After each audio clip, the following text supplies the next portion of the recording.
Good morning everyone. Mechanical engineering के subject manufacturing technology के अंदर चैप्टर नंबर 2 में हम लोग डिस्कस कर रहे थे last time types of moulding sand.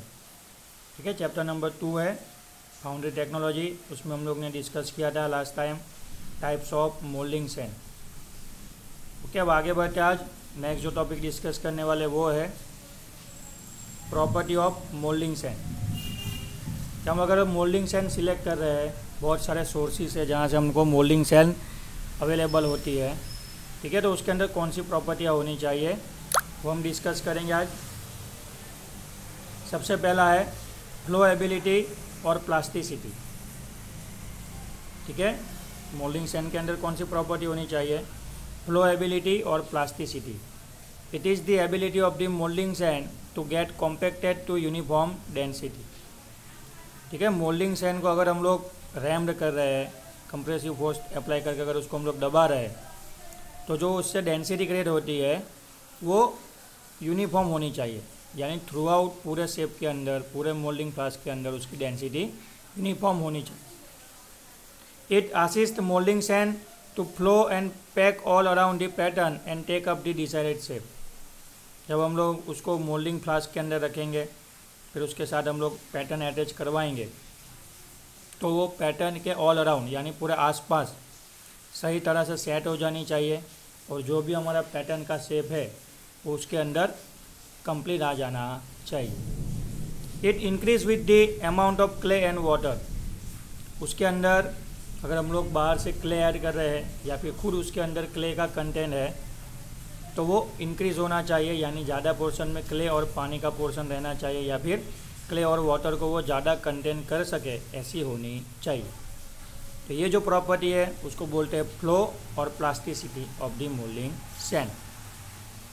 Clear है? चलिए आगे बढ़ते हैं। सेकंड है green strength. It is the strength of the sand in the green और मॉइस्ट कंडीशन। जब रेती या फिर मोल्डिंग सैंड गीली यानी वेट कंडीशन में होती है, तब भी उसकी स्ट्रेंथ बरकरार रहनी चाहिए। जब वो पानी को कंटेन कर रही होगी, मॉइस्चर कंडीशन में होगी, तब भी उसकी स्ट्रेंथ अच्छी होनी चाहिए। और वो उस टाइम पे जब हमको स्ट्रेंथ मिलती है वेट कंडीशन में, तो उसको बोलते हैं green strength. A mould which has a adequate green strength will retains its shape and does not distort or collapse even after the pattern has been remove from the moulding box. अगर आपने moulding box पूरा बना दिया है green sand से, ठीक है, तो उसके अंदर आपने जो पैटर्न रख के शेप क्रिएट किया है, जो मोल्ड कैविटी ने क्रिएट की है, तो वो पैटर्न निकालने के बाद वो कैविटी, वो शेप वैसे ही रहना चाहिए। ऐसा ना हो कि वहाँ से शेप में से कोई जगह से सैंड है वो कोलेप्स हो जाए, ठीक है, या फिर कहीं से वो डिस्टोरेट यानी टूट जाए, क्रैक हो जाए, ठीक है, मिट्टी पूरी ढह के नीचे आ जाए और पूरा जो हमारा मोल्ड कैविटी है उसका शेप चेंज हो जाए। तो ऐसा नहीं होना चाहिए। आपने जो शेप क्रिएट किया है, जो कैविटी क्रिएट की है, उसकी स्ट्रेंथ अच्छे से रहनी चाहिए। और वो किसकी वजह से मिलेगी? तो कि भाई मोल्डिंग सैंड के अंदर जो ग्रीन स्ट्रेंथ होती है उसकी वजह से मिलेगी। It helps in making and handling the mould. ये जो ग्रीन स्ट्रेंथ होती है, इससे हमको मोल्ड बनाने में, और मोल्ड बन जाने के बाद उसको अगर एक जगह से दूसरी जगह पे ले जाना है, ट्रांसफ़र करना है, तो इसके अंदर हमको मदद मिलेंगी। If the mould is hardened in contact with the pattern surface with adequate green strength, then high degree of dimensional accuracy and stability can be obtain. जब आप मोल्डिंग के अंदर, मोल्डिंग फ्लास्क के अंदर पैटर्न रख के उसको दबाते हैं, तो उससे क्या होगा? तो कि भाई पैटर्न की जो भी सपाटी है उस सरफेस के कांटेक्ट में आके ग्रीन स्ट्रेंथ क्या हो जाएगी? थोड़ी पर्टिकुलर उस सरफेस के लिए, उस शेप के लिए वो हार्ड हो जाएगी। और ये हार्ड हो, ये अच्छा ही है हमारे लिए।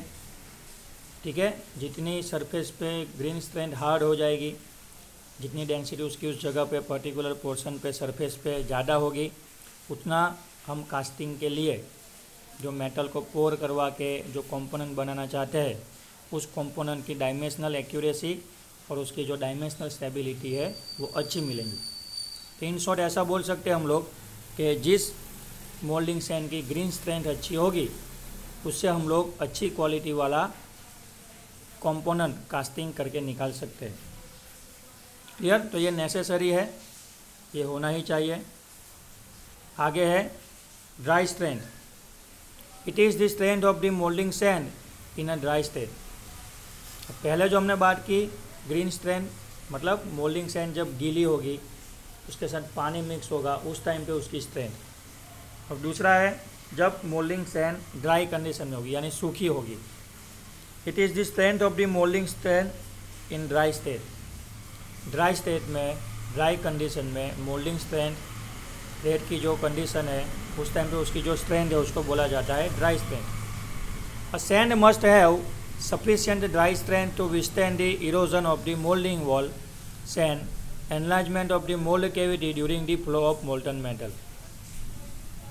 अगर आपकी मोल्डिंग सैंड के अंदर सफिशिएंट स्ट्रेंथ नहीं होगी ड्राई कंडीशन के अंदर, ठीक है, तो जब आपने मोल्डिंग वॉल क्रिएट किया होगा या फिर आप जब मेटल को पिघला के उसके अंदर डालोगे तो मेटल की गर्मी की वजह से, पिघली हुई मेटल की गर्मी की वजह से जहाँ जहाँ मेटल कांटेक्ट में आएगी वहाँ की गीली मिट्टी यानी जो ग्रीन सैंड है वो सूख के ड्राई स्ट्रेंथ हो जाएगी।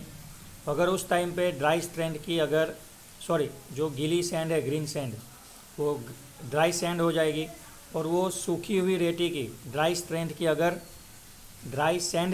स्ट्रेंथ अच्छी नहीं होगी, ठीक है, तो मोल्टन मेटल के साथ हमारा जो डाई कैविटी है वो एनलार्ज हो जाएगा या फिर फ्लो होके वहाँ से निकल जाएगा।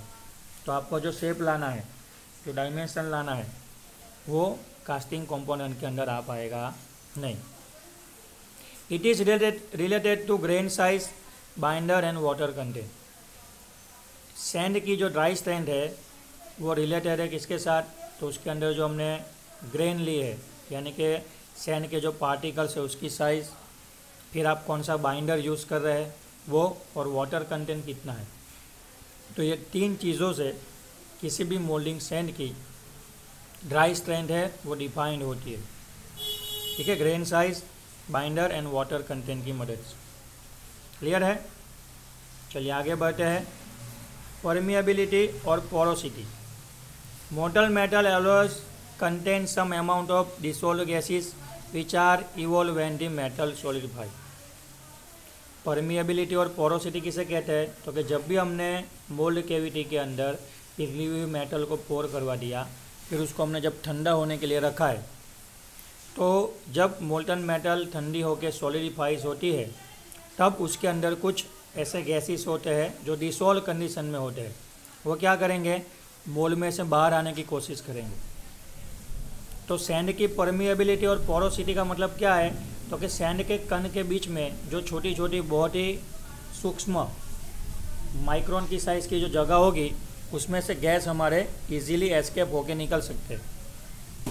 ये जो गैस एस्केप होके वहाँ से निकल सकते हैं, ठीक है, तो सैंड की ऐसी एबिलिटी को बोलते हैं परमिएबिलिटी या फिर आप बोल सकते हैं पोरोसिटी।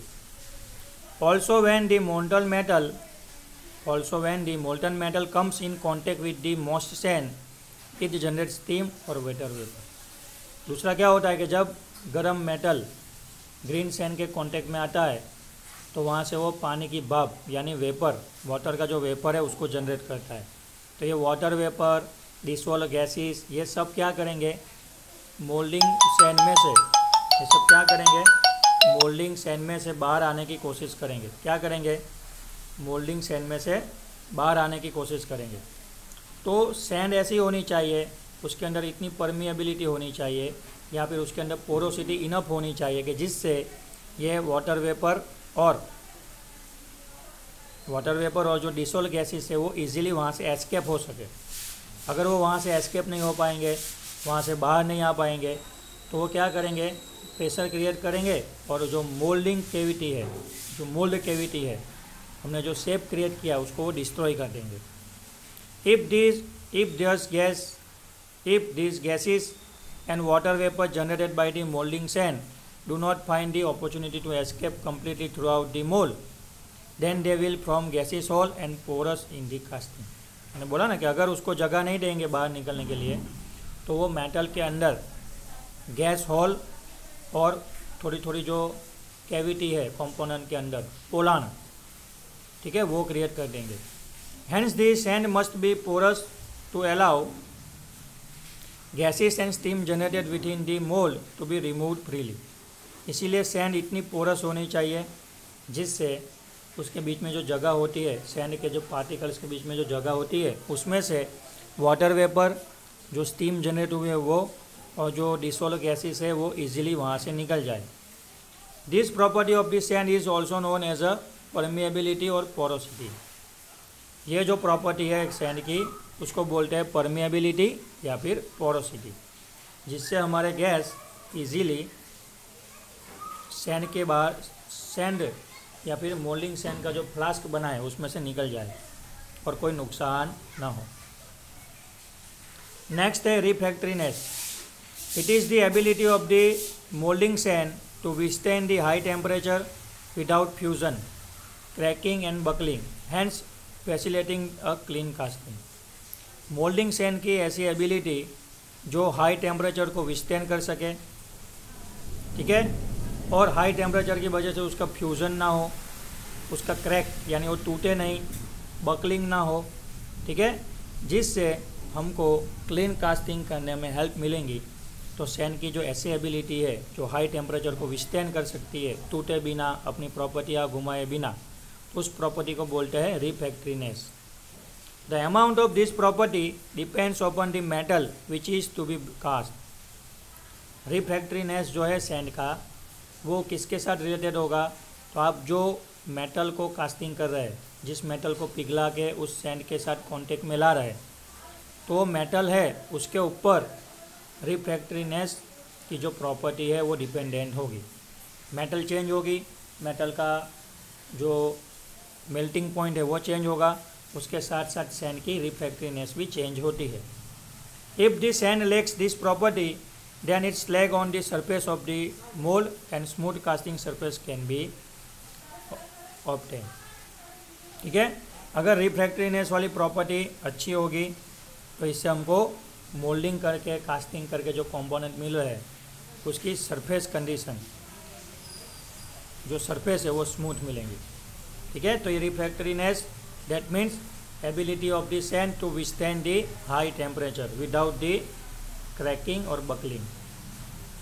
चलिए नेक्स्ट है आगे 6 नंबर पे एडेसिवनेस, यानी जो चिपक जाती है sand. It is the property of the moulding sand because of which it is capable of adhering to the surface of the material, capable of adhering to the surface of the other material. Other material के जो surfaces होते हैं उसके साथ उसका जो चिपक जाने का, स्टिक होने का जो गुणधर्म है उसको बोलेंगे adhesiveness। Also with this property gaugers are able to hold bulky sand projection of the mold। इसके वजह से ही जो गेजर्स आते हैं यानी कि जो कास्टिंग के टूल आते हैं वो जो सैंड होती है ज़्यादा पोर्शन में उसको क्या कर सकते हैं, होल्ड कर सकते हैं, और हम लोग उसको क्या कर सकते हैं, प्रोजेक्शन पे सेट कर सकते हैं। Due to this property the heavy sand mass is successfully held in moulding flask and manipulate as required without any risk of the falling down। ये एडेशन है, उसकी वजह से ही जो मोल्डिंग सैंड है वो आपस में चिपकी रहती है। ठीक है, उसको अगर हम लोग एक बार रैम्ड कर देंगे, दबा देंगे, तो वो आपस में कण सारे चिपक जाएंगे। फिर जब आप पूरे मोल्डिंग फ्लास्क को एक जगह से दूसरी जगह हैंडल करोगे, उसको थोड़ा ऊपर नीचे हिलन डोलन करोगे, थोड़ा हिलाओगे, फिर भी वो कोलैप्स होगा नहीं। ठीक है, कई बार तो ऐसा होता है कि पूरे मोल्डिंग फ्लास्क को अगर आप उल्टा भी कर दोगे ना तो भी उसमें से रेत का एक कण गिरेगा नहीं, तो कुछ भी गिरेगा नहीं, कुछ भी गिरने का, टूटने का रिस्क नहीं रहेगा। अगर आपने अच्छी एडेशन प्रॉपर्टी वाली मोल्डिंग सैंड ली है और उसके अंदर आपने रैम्ड करके उसको प्रॉपरली दबा के उसके अंदर आपने अगर मोल्ड कैविटी पैटर्न के साइज़ का, शेप का अगर क्रिएट किया है, तो ये एडेशन वाली प्रॉपर्टी की वजह से कुछ भी शेप बिगड़ेगा नहीं।